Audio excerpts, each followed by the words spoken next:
Et bonjour tout le monde, aujourd'hui je vais vous montrer sur AutoCAD comment faire pour rajouter une carte comme fond pour votre plan. Alors, pour ça, d'ailleurs c'est pas bien compliqué. Vous allez aller sur l'onglet insertion. Et normalement, vous devriez avoir cet onglet-là, ce bouton-là, cet outil-là, définir l'emplacement. Si vous ne l'avez pas, je vous conseille de chercher sur internet comment faire. Moi, j'ai pas trouvé. Alors, c'est peut-être. Alors, moi, j'ai AutoCAD LT, donc normalement, je pense que sur AutoCAD, vous devez l'avoir de base. Hein. Et moi, j'ai le Light, donc et je l'ai, donc normalement, il y est. Alors, j'ai pris un plan là de AutoCAD. On fait définir l'emplacement à partir d'une carte. Là, il va ouvrir, en fait, carte du monde, quoi. On peut mettre en route, en aérien. Alors, admettons qu'on veut aller en Italie, tiens.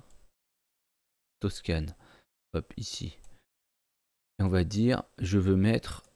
Ici, on va faire un gros... On va mettre leur truc à eux, là, ça. Par là, dans le champ, là, on va faire à bouton droit, placer le marqueur ici.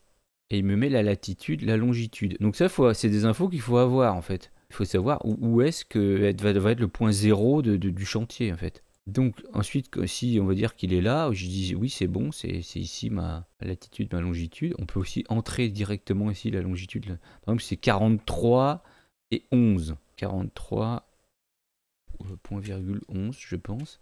Voilà, donc marquer le... Et où? Je suis toujours en Italie ou pas? Ouais. Ça n'a pas l'air d'être du tout là où j'étais, mais bon. On va dire que c'est 43,11. Placez le marqueur ici. On peut mettre l'élévation. Pareil, il faut la connaître. Je sais pas, par exemple, mettons que ça fait 150 mètres. Suivant.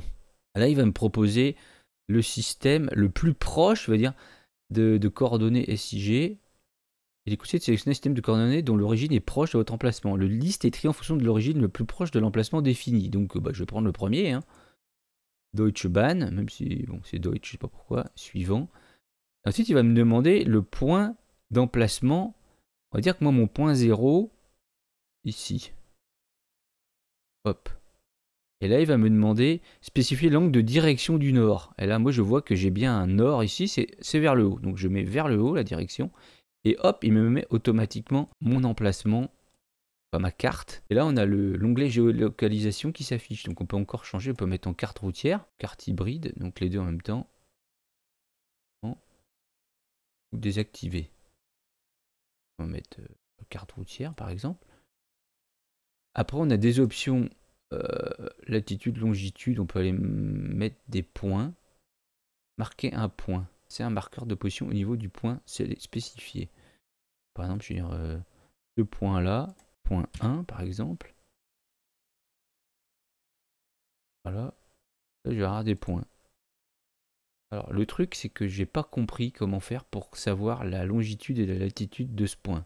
Donc à vous de trouver. Si vous trouvez, vous me dites. En tout cas, déjà pour mettre une carte, c'est déjà voilà, c'est comme ça. Merci d'avoir suivi et à bientôt pour une nouvelle vidéo.